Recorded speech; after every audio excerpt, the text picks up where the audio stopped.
Southwest and the Dallas Mavericks to join us to talk about Dennis Smith Jr. Now, we've heard the rumblings, the rumor mill.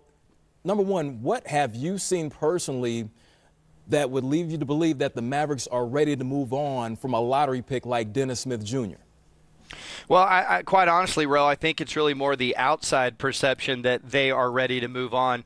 You know, a lot of times when we talk about this, we say the Mavericks think this or the Spurs think this, but the truth is there's a lot of people in a front office, and they a lot of times don't all have a uniform opinion, right? I think a lot of people make an assumption that because Luka is going to have the ball in his hands so much and Dennis has never played basketball without the ball in his hands, that they can't fit. So people kind of start leaping to conclusions. Keep in mind, Dennis has missed a lot of time this year with injury. They haven't really played on the floor together all that much, at least not enough to determine that they can't play together. And so I think a lot of it is sort of outside forces. There's internal forces as well, but I do think there's people in the Maverick organization that want this to play out, that want them to continue to grow together, because if you look at the last 20 years, the only top 10 picks the Mavericks have been, Devin Harris, which they traded for, and Luka and Dennis. They don't get top 10 picks. So you don't just want to move on from a guy so early, and you certainly don't want to take 50 cents on the dollar because other teams perceive him as someone that you have to trade. Skin, Derek Fisher here. Speaking of these guys having the opportunity to grow and develop as kind of a unit, what's the plan in Dallas? Is it to try and contend in the Western Conference, hanging around that 7-8 seed? Or is there really a plan to start to rebuild around Doncic, and maybe Dennis Smith is in that plan, and you're thinking about 3 to 5 years from now being one of the top teams in the West? I think that's a great question, and I think, perhaps maybe that question was sort of answered for them with the injury of J.J. Barea. If you look at where the Mavericks were in the standings and what their schedule is like coming up, it was going to be difficult. Now, they can still do it, and they're still going to try to win games. The good news for the Mavs is that if you look at how their salary cap is going to be structured over the next several years, they're going to have a ton of space. So they don't have to make decisions to, quote-unquote, rebuild and not try to win games, because it's not going to impact how much space they have. More than likely, they will be conveying their first-round pick to the Atlanta Hawks this year, so they're not going to be building this year through the draft. So there's no advantage to them to not try to win, not try to make the playoffs, because it doesn't have any long-term implications on how they will build around Luka. But I think the bottom line is, you're right, they will build around Luka. Luka is a generational type talent. They're very fortunate to have gotten him, and so everything is going to be about the right fit around him. But they don't have to make any hard decisions right now. They just need to go out and try to win every game, because the offseason is going to be totally different. There's nothing that's going to happen here over the next couple months that will in any way hinder what they're trying to do. Skin, how much did Luka's seamless, transition from EuroLeague star to really NBA impact player change the calculus of the blueprint in Dallas? Like, how much did him being as good as he is, as quickly as he has, change everything for everybody? I don't know that I would say that it necessarily changes it as much as it just escalates it, and it puts in your mind, wow, we can be better sooner than we thought. We can be a contending caliber team sooner than we thought. They have Harrison Barnes under contract for 1 more year if he opts in. They have Dennis Smith Jr. They have Luka. They did really, really well with their second-round pick, Jalen Brunson. He looks like an NBA player. In fact, sometimes you watch him and go, man, that looks like a young Derek Fisher. So they've hit on a lot of their young players. Again, they have tons of space. But I think they look at it now as, it's so hard to get a player that can impact your franchise. I'm not taking shots at any other franchises, but you can look at teams that have been in the lottery for 6 and 7 years, and they have lots of good players, but nobody that changes your franchise. Luka changes your franchise.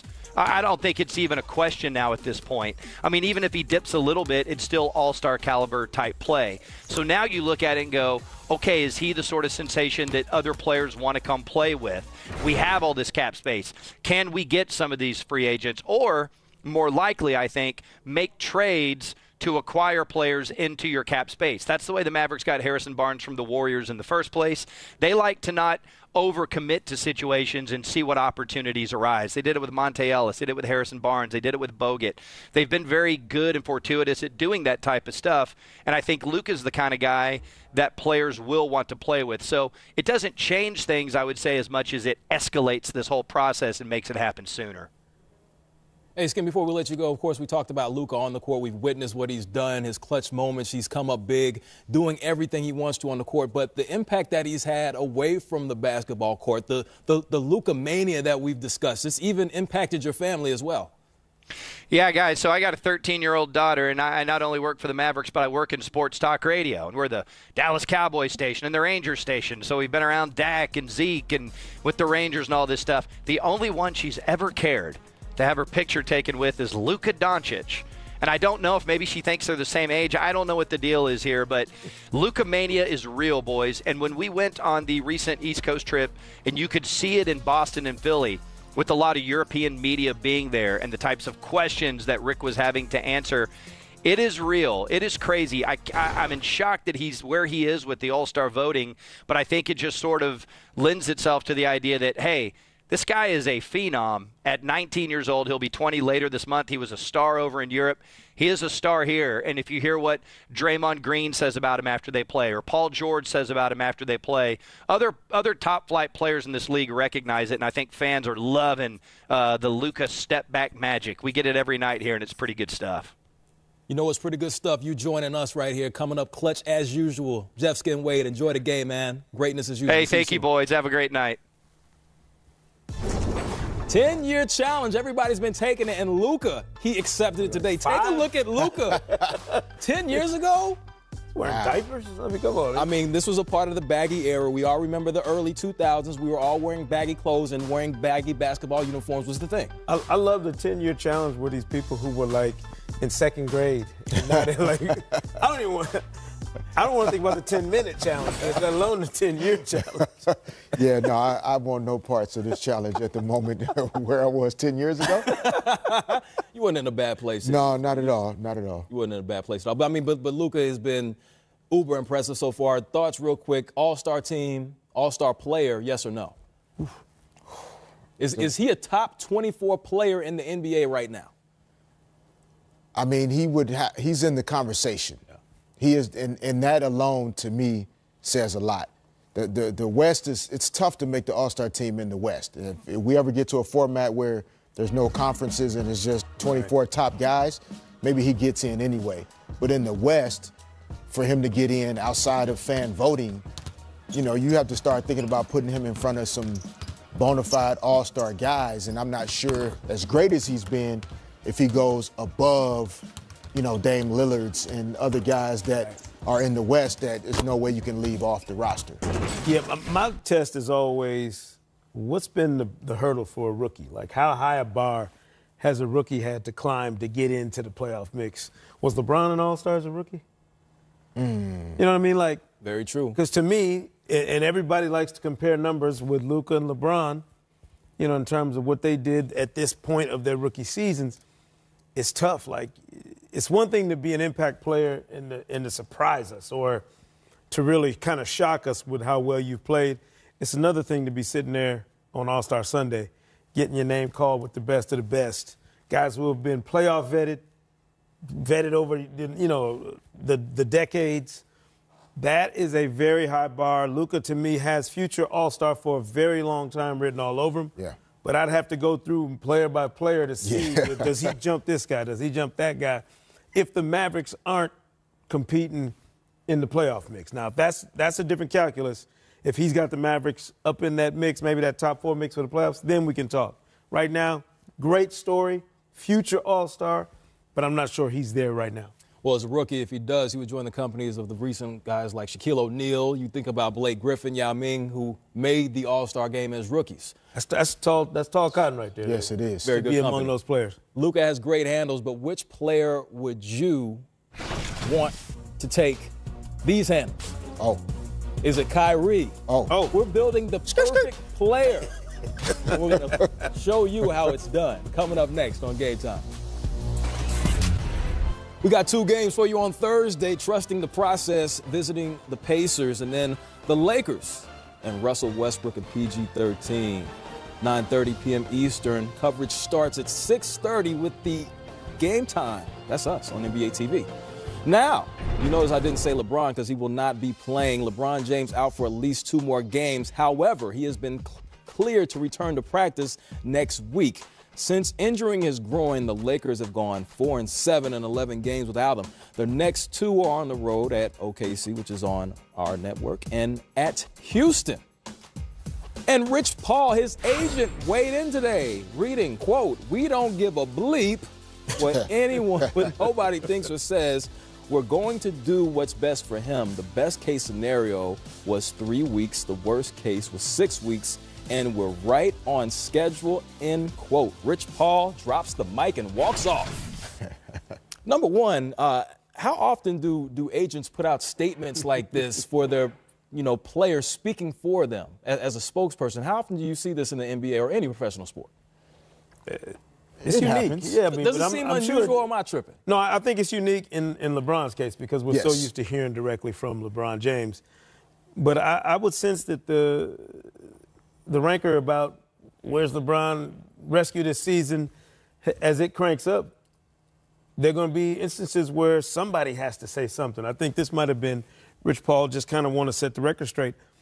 I think it makes a lot of sense, too, Fish. If there was an internal understanding of what the timeline would be for LeBron, there's no amount of outside pressure or social media that's going to accelerate it. I mean, this is a guy who has never really been sidelined in this way, so why would you rush at this stage of the career? It would be foolish. Yeah, it makes no sense. I think he's spot on. Whether we typically hear from Rich or not, it makes sense.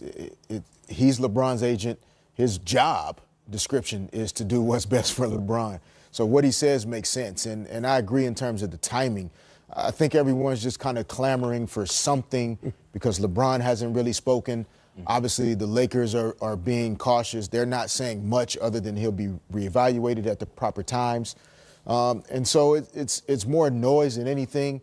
With a significant groin injury, to 2 or 3 weeks later to be wondering why he's not back tonight, it doesn't really compute for me. So I say continue to take your time and do what you need to do. All players are different. We saw Steph Curry have a similar injury. He missed 11 games earlier in the season. Steph, of course, a little bit younger than LeBron. But taking it onto the basketball court, how urgent is it for a player of LeBron's stature, who's obviously the best player in the league, the most important player on their franchise, for him to get back, seeing how they've slid from a top 4 seed now down to teetering to maybe being a lottery team? Well, it's important for him to get back as soon as possible, but that has to be done in the right way. Steph Curry's injury probably was a different type of injury. LeBron's play was an awkward play and looked to put much more severe strain on the groin area than the play we saw from Steph Curry's injury. Getting LeBron back is paramount, but remember, this is month 4 of year 1. So if you want the LeBron James for the next 3.5 seasons to play at the MVP type level that he's capable of and showing no signs of really slowing down, then it is paramount to be patient right now. A few weeks now saves you a few years later, and that's what they need to do with this young man.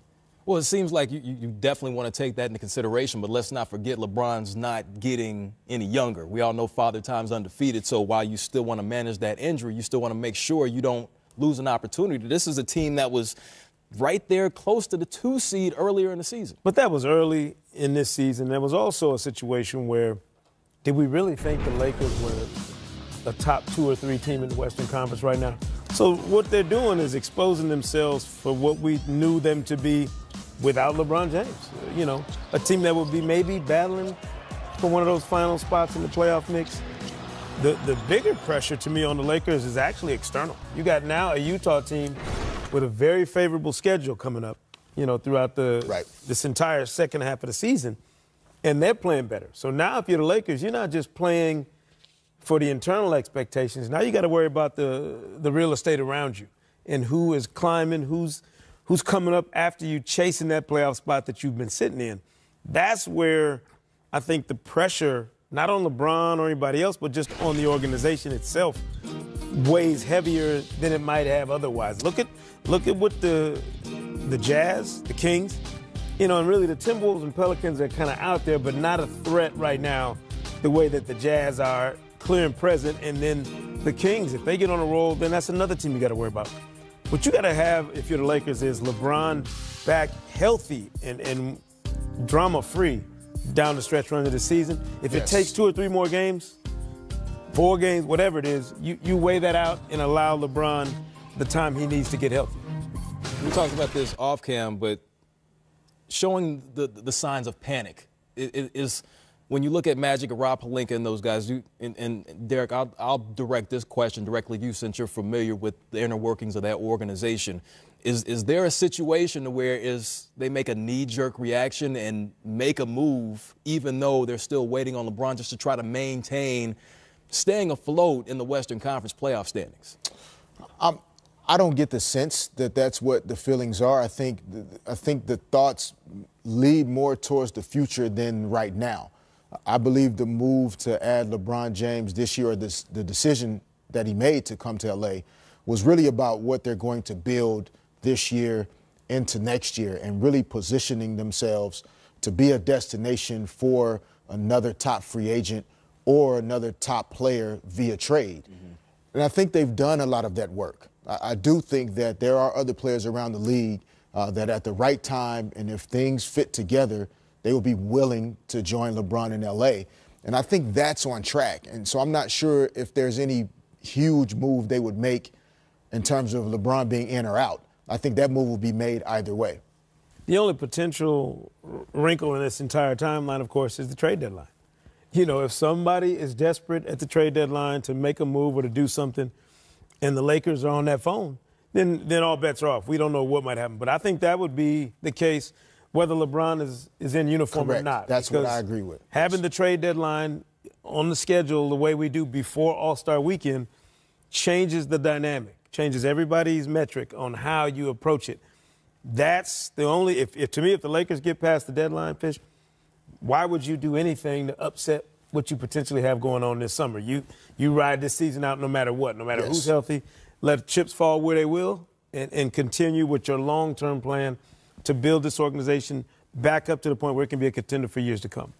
The NBA trade line coming up 2 weeks from tomorrow, so make sure you keep it locked right here on NBA TV where we have all the latest updates on all the latest trade news. Luka Doncic, leading candidate for Rookie of the Year. We're going to talk to Jeff Skin Wade, who has all the insight on what's going on in Dallas. More Game Time coming up.